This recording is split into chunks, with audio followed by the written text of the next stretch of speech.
All right, continuation on the electrical wiring for the rear brake lights, the run brakes turn RBT lights that will be in the back. What I did after last night, today, I basically took these, explained in the other video, this is the part of the wires that come in from the wiring harness, and this is the wires that go out to the lights in the back. So both of these run up and come under here, and the wires are tucked up here. So what I've done, so this is the wiring harness, the original wiring harness for the bike, and here's the connector. What I did is I cut these wires.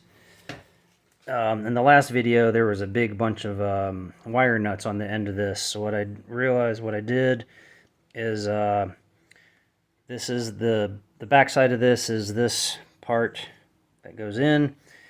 I took and undid the wire nuts and added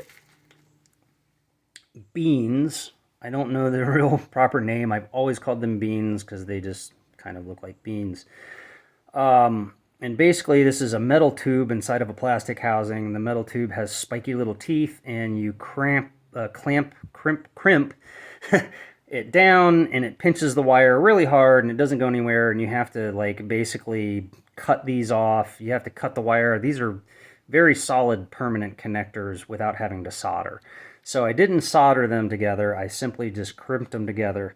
So those, and then I took the silicone tape and went from the bottom all the way to the top and wrapped it around. I went a little bit high, folded it over, and kept wrapping it. So now I basically have an enclosed silicone rubber top. It is not watertight. I want to say water resistant. It's going to be humidity and water resistant. So these probably will take a long time to corrode or oxidize and rust or whatever happens inside of there. But this allows me to take this wire, tuck it down right here, come up and make a little zigzag, and it lays flat underneath this unit. So now I have left a lot of space. It's hard to see, but underneath here, underneath this part of the wiring harness, and this is the fuse harness that comes over here. So this is a big bunch of wires. But there is space. You can see my finger goes under there. So I can use this side over here and tuck wires in over here. Now, I had a problem last night trying to figure out exactly how I was going to wire the bike. What I ended up doing, I am so sorry, I just burped. Right now, this is the wire that comes out of there, coming back, and this is a long wire. It's totally connected. It's not this. It's basically connected all the way to that, and it runs through, a rubber grommet, and it runs through this rubber tube that's up under here, and comes out here on the end. And my conundrum was how to make it so that these lights here, it's down on the ground, so I could make these lights that go in the back disconnect, so that if I need to pull the lights or the fairing apart, or I say fairing, the fender, so if I need to take the lights or the fender apart, I needed to be able to disconnect the wires. And I kept thinking, well, if I made put like a 3-way or 4-way connector up here and something, and had another disconnect over there. But even then, that would mean that these wires that go through the plastic would not be able to disconnect, or I wouldn't be able to pull them through the rubber, I said plastic, but the rubber tube. They would be permanently part of that, and I wouldn't be able to pull them through the rubber grommet. So it would have been difficult, but this system would have actually made it worse, because then I would have a connector for the lights, like a 3 into 4 connector that goes into this thing, or a 3, whatever. It's like a 3 connector and a 3 connector here, and then those would go into 4, and then the 4 would go into here. So there would have been this Y connector, there would have been the lead coming off of into the light on that side and the lead coming on to light. So I would have had 1, 2, 3 connectors. It would have been a 4-way connector, a 3-way connector, and a 3-way connector, and it would have been big and bulky, and it would have been under here. I realized when I was out today looking for the connectors, I went to Napa, I went to Pep Boys, I went to AutoZone, I went to Advanced, and none of them have the right kind and size, or one of them, one of the big AutoZone had one of each, and I needed 2 of the 3s. It was a big frustrating waste of 3 hours of my fucking life today. I got really just irritated. But in doing so, as I'm looking through connectors and seeing what's on the shelves, I kept having to imagine and reimagine, if I could only have these parts, how would I make it work? And eventually I came to the realization that, oh, well, I really only need a 4-way connector to disconnect, sort of like what's up there. And then I could just simply solder the wires or bean the wires, and I would have to unbean the wires to pull them out. But then I would still have this connector and big bulky thing, and I'd have to make these wires hold or hug onto under the fender.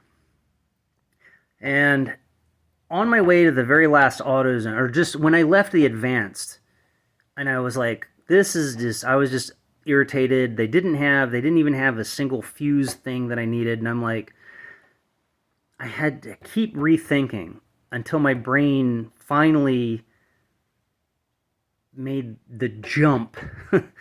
Sometimes you don't have to color inside of the lines.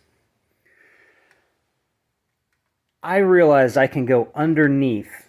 This is a cover. I don't know the term for it, but this chrome cover comes off very easily, and that's the metal strut support for the fender on the back of the bike. And then this is a shell, and I realized, you probably noticed when I put this on, it's loose. There's space under there.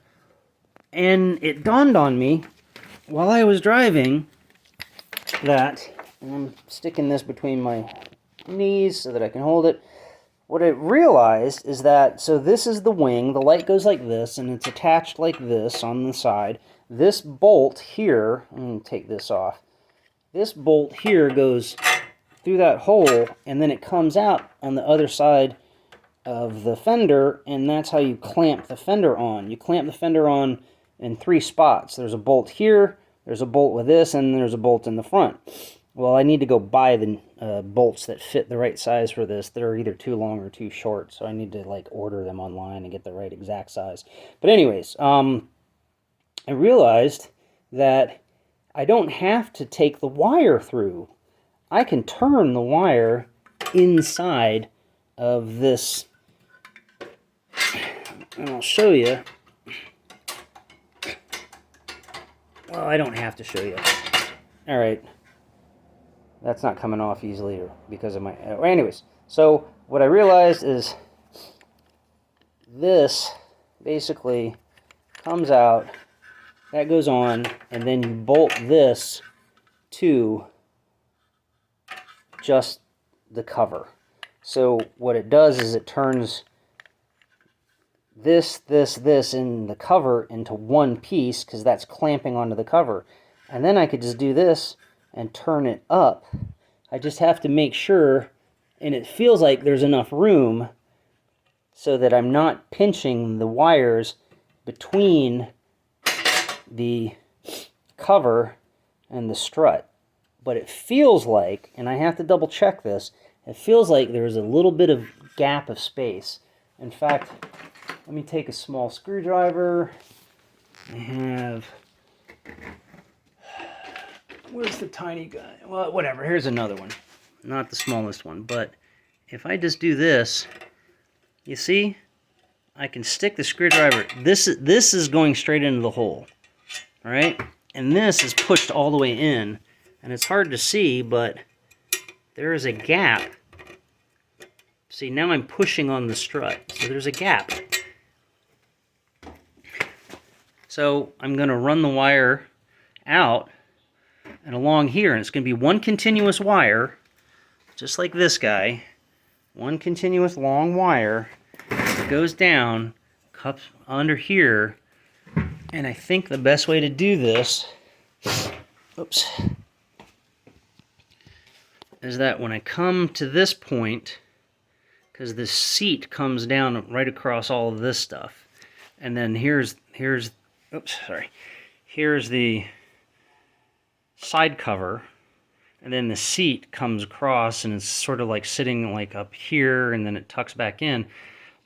If I do take the wire and I put a zip tie here, and then I roll it under here, because there's a gap, and go down under and come back out over here, that wire will be tucked up and safe underneath inside, because this isn't a tube, this is a half circle. It's like, it's hard to see, but there's this hole here, and it's not a complete tube. It's like this one, it's a half circle. I'm turning my finger upwards. So from here, here, and here, this is all half circles, and the rest of the bike is tube, like that, round tube. So, riding around for 3 hours, even though it was frustrating, solved my wiring issue. What I'm going to be able to do is basically just take these around, one around, and then dead end them right here, use the beans, and tape them up. And if I ever need to take them apart, that'll be a lot easier. They won't be soldered together, but honestly, just undoing a little bit of tape and crushing the bean to open it up, and then just pulling the wires apart, it's not that much work. It's not that hard. And everything works right, I'm not going to have to take those apart anytime soon. So I solved, it took me half a day of my work time, but I solved the conundrum. So, yep. We'll see how it looks in a couple hours when I have it all put together. Until then, same bat time, same bat channel.